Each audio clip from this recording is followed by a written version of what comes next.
खरगोन जिले के अपने गृह गांव पहुंचे पूर्व केंद्रीय मंत्री अरुण यादव ने जातिगत जनगणना को लेकर बड़ा बयान दिया। अरुण यादव का कहना है कि जातिगत जनगणना राहुल गांधी की मांग और लगातार दबाव पर ही केंद्र सरकार ने जातिगत जनगणना कराने की घोषणा हुई है। अब पीएम नरेंद्र मोदी को समय सीमा में जातिगत जनगणना कराना चाहिए। अरुण यादव आज अपने गृह गांव पुरावा में प्रदेश के पूर्व उप मुख्यमंत्री पिता स्वर्गीय सुभाष यादव की 12वीं पुण्यतिथि पर आयोजित भक्ति दिवस के कार्यक्रम में शामिल होने पहुंचे थे।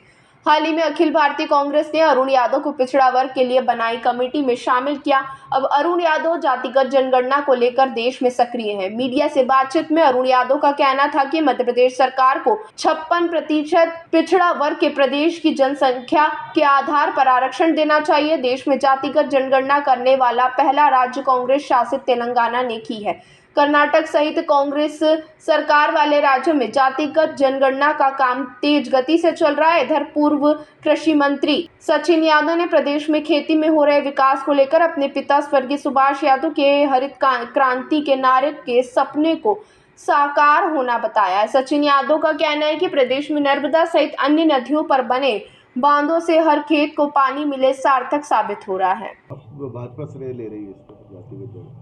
अब कहते हैं ना कि काम तो पूरा राहुल जी ने किया है, लेकिन हम तो प्रधानमंत्री से कहना चाहते हैं कि समय सीमा में आप जातिगत जनगणना कराइए।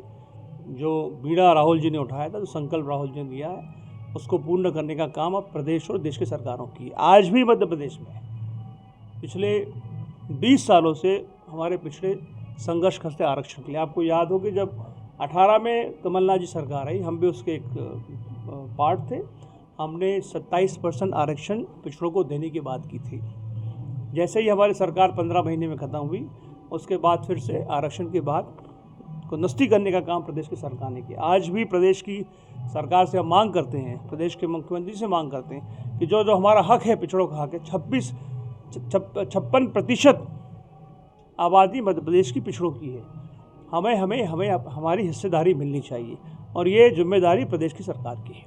एक और गर्व की बात हम लोगों की है कि देश में एक ऐसी तेलंगाना सरकार है जिसने जातिगत जनगणना कर दी, जनगणना करके उसके अनुसार आरक्षण कर दिया और आरक्षण के माध्यम से तेलंगाना प्रदेश के उन पिछड़े दलित आदिवासियों को आगे बढ़ने का अवसर मिला है।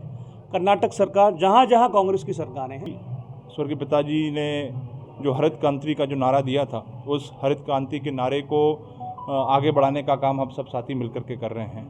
जिस प्रकार से अपने पूरे राजनीतिक जीवन में उनका एक ही ध्येय और एक ही उद्देश्य था कि किसान के खेत में कैसे सिंचाई का पानी पहुँचे, और अपने जीवन काल में उन्होंने इस सपने को साकार करने का काम उन्होंने किया।